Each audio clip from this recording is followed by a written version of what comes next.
we can provide a brief outline of where we are.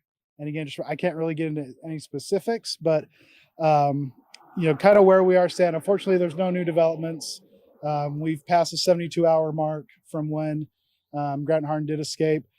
Since that time has started, there has been an ongoing collective effort with multiple agencies, state, federal, local, utilizing any and all resources that we can to track it down.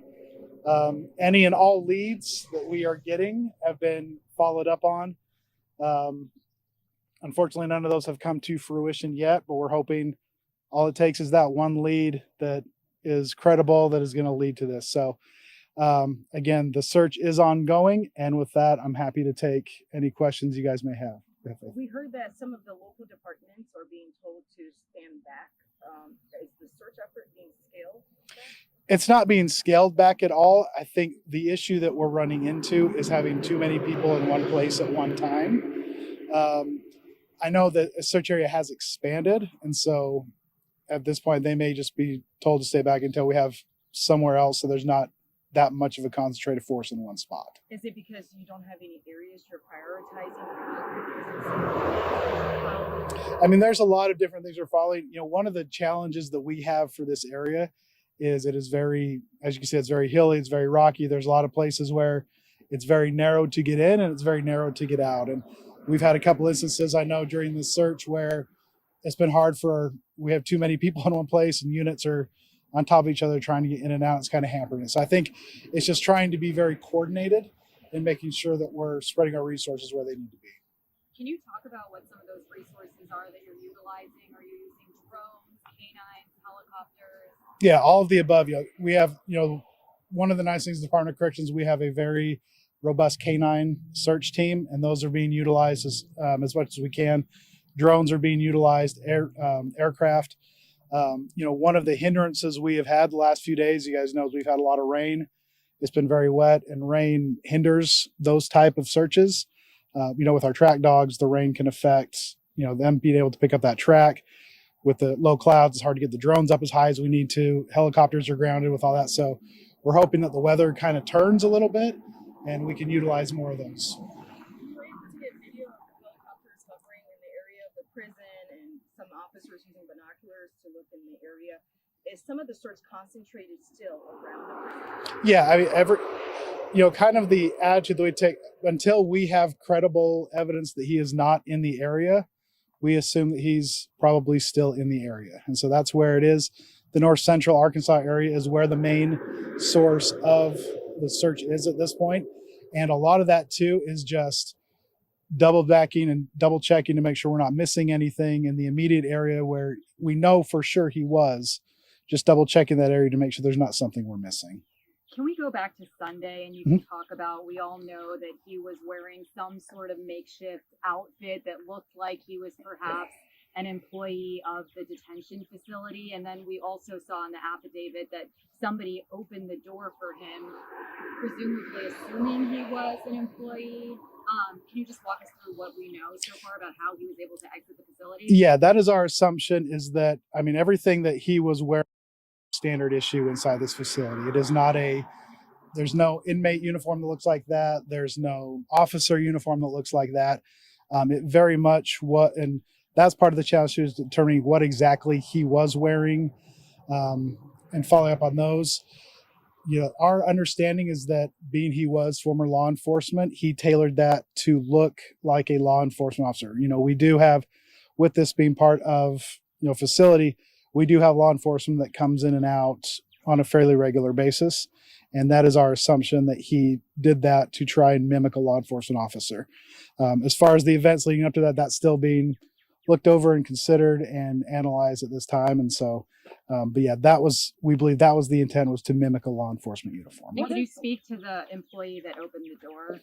All I can say at this point is there are a number of investigations and questions being asked just to ascertain exactly what happened. And that's really all I can tell at this point. What's supposed to be the protocol in the case that Priya is talking about? How are law enforcement officers supposed to leave the prison? Are they just supposed to say, hi, open the door? There is supposed to be a verification of who it is. And so that's one of the things that we're looking into is where that lapse was, and it's making sure that doesn't happen again. Can you rule out that he didn't have any help on the inside? We're not ruling out anything at this point. That's part of that investigation and making sure that we have all those questions answered. Any indication that he's had help since getting out? Again, we're looking into that as well. We have we can't comment on that at this time. Laura, did you? Sorry. Layers of security that were impacted breach to get out of the prison.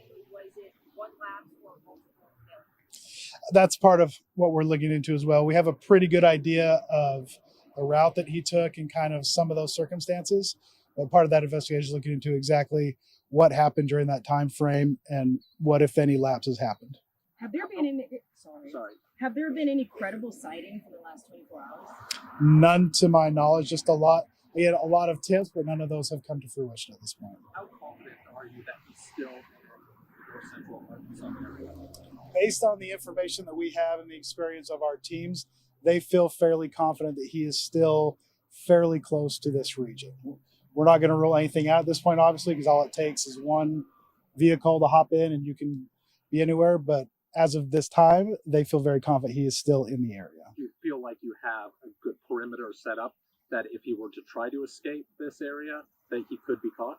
Sure. We're always adjusting that and seeing if we need to. It has expanded over the last 72 hours, but with all the resources and the different agencies that we have, they feel confident that the perimeter we have right now is wide enough to make sure that we can try and track him down. Can you expand on what you just said about the search area expanding? What does that actually mean?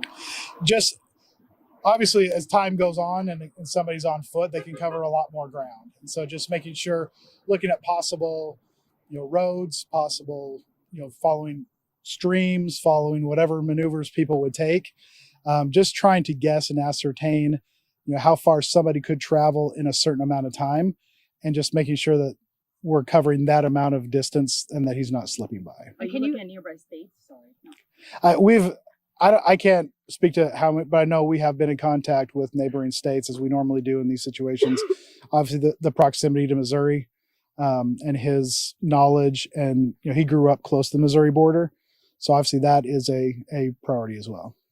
Can you talk about the timeline? How quickly were you guys able to detect that he had left the facility? That's still something we're looking into as well. From our best estimate, it was less than 30 minutes before we knew that he was gone. And are you in contact with his family members? Is there any evidence that he could potentially be trying to communicate with them or go back there? They have been notified, and law enforcement in that area knows that is a high priority. And from what we understand, they are being closely monitored. What can you tell us about his time as an inmate? Was he well behaved? I mean, it's hard to define what is, we've been asked what is a model inmate, and it's hard to define that. All I can say, if you look at his record, he had no major disciplinary actions. He had people on the inside that he had a job, and there were no serious issues that would cause a concern outside of, him just being an inmate. You talked about the terrain and the weather, but can you also just expand a little bit on his background as a law enforcement officer and a corrections officer, if I'm not mistaken, and how that presents a unique set of challenges in this manhunt? Sure. I mean, obviously, if you have a law enforcement background, you've had specialized training, you've had a familiarity of the tactics that are going to be used. He's not necessarily from this area, but he did grow up in Northwest Arkansas, which has some terrain similar to this. There's a lot of caves around here. There's a lot of hills. And so understanding that he may have that sort of familiarity provides a challenge. What kind of threat does he pose to people in this area and law enforcement searching for him? I mean, it's hard to tell. It's obviously the reason he was in prison is he has a violent background. And so at this point, we don't want to take any chances. Anyone who escapes, we have to assume to be dangerous, to be assumed, don't approach them. And so at this point, that is how we're approaching this. And can you describe kind of the area you're looking? Are there cabins? What kind of caves? What's the area look like? There's anyone who knows this area, there's everything. There's caves, there's barns, there's abandoned cars, there's abandoned sheds, there's residences. There are a number of and again, it's not a flat open area. There's there's a lot to cover and there's a lot to look into, and making sure that that is being covered and doing due diligence is a big priority. Any changes to the alerts sent out to the schools and the community at large here? Not at this time that I'm aware of. And are you worried that, given the length of his sentence and the severity of the crimes that he's been convicted of, that potentially he would be brazen enough to commit another crime? I mean, that's always a concern. The thing that you hear a lot is somebody who has the sentence that he has, kind of the common mantra is he has nothing to lose at this point. So, I mean, in answer to that question as well, we have to assume that to be a very dangerous individual.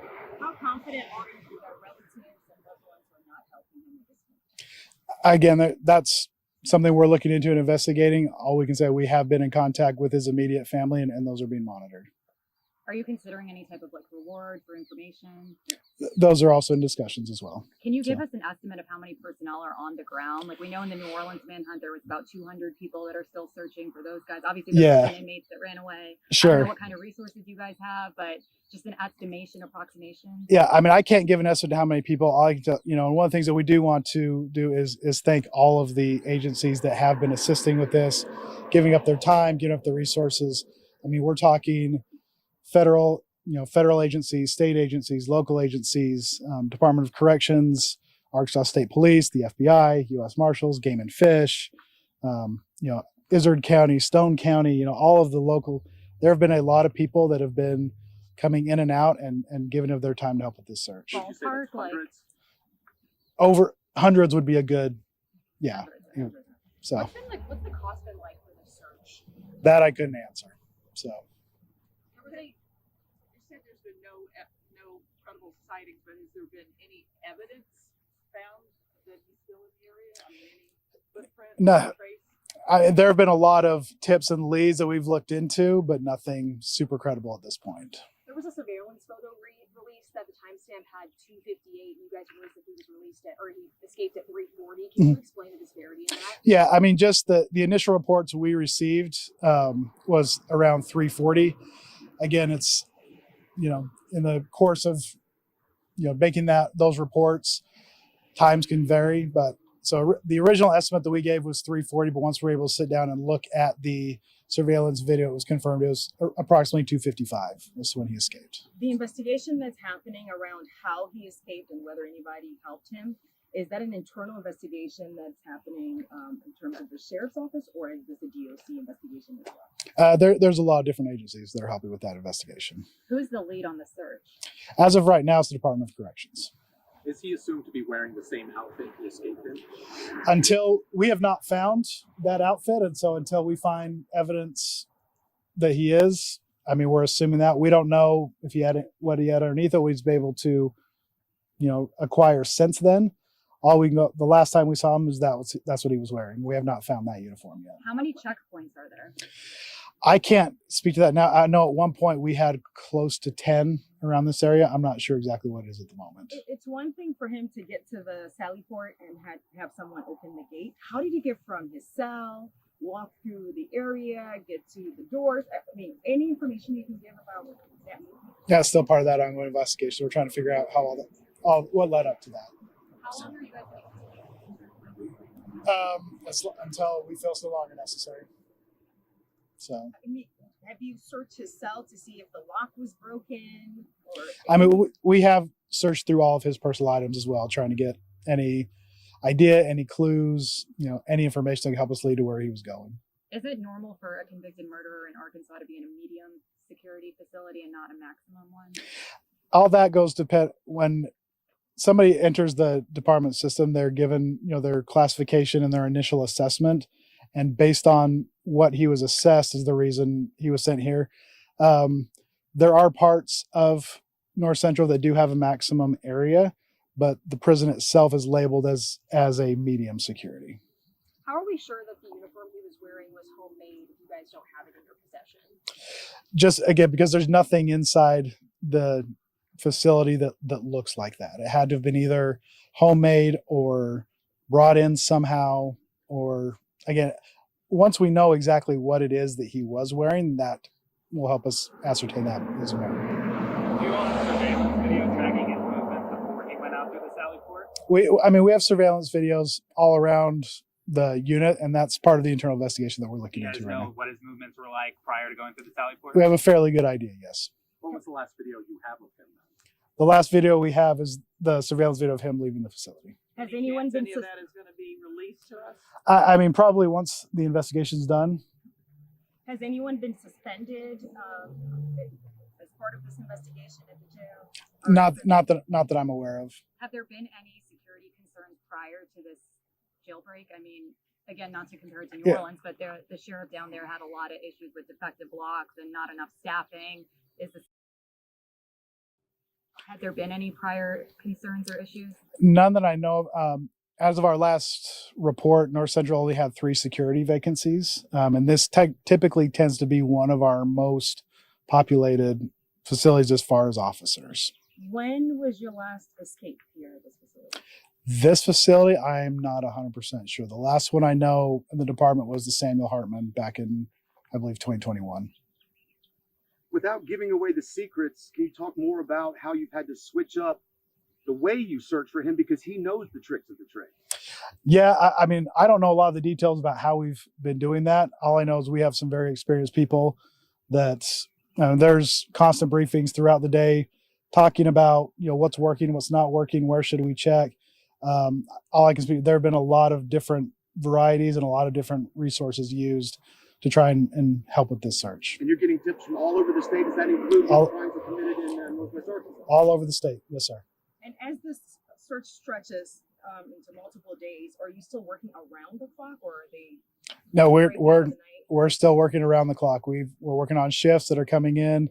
And it'll be around the clock until further notice. Any final comments on just what appears to be a failure? It's something that we hope never happens again. And that's part of what we want to make sure is that we're reviewing what did happen and making those adjustments never happen again. Again, our biggest is we just want to thank all of the local law enforcement that is helping with this search, understanding that they're putting their resources, their people at risk to help bring this. And we're hoping this comes to a quick and peaceful conclusion. Has DOC failed the public and the victims in this case? I can't answer that at this point. Are you in touch with the family members of the victims? Are you providing extra security for them during this time? I can't speak to that. I know they've been notified. I know law enforcement in that area has been notified. And so I haven't been out there, so I don't really know exactly what they're doing, but they have been notified. We spoke to some of the public here, and they're not scared. Can you talk about the hardness of the people here and maybe give a word of caution? Credit to them. Those of you that are from Arkansas know how Arkansans are. I think the people around here they've been great. They've been sharing a lot of tips.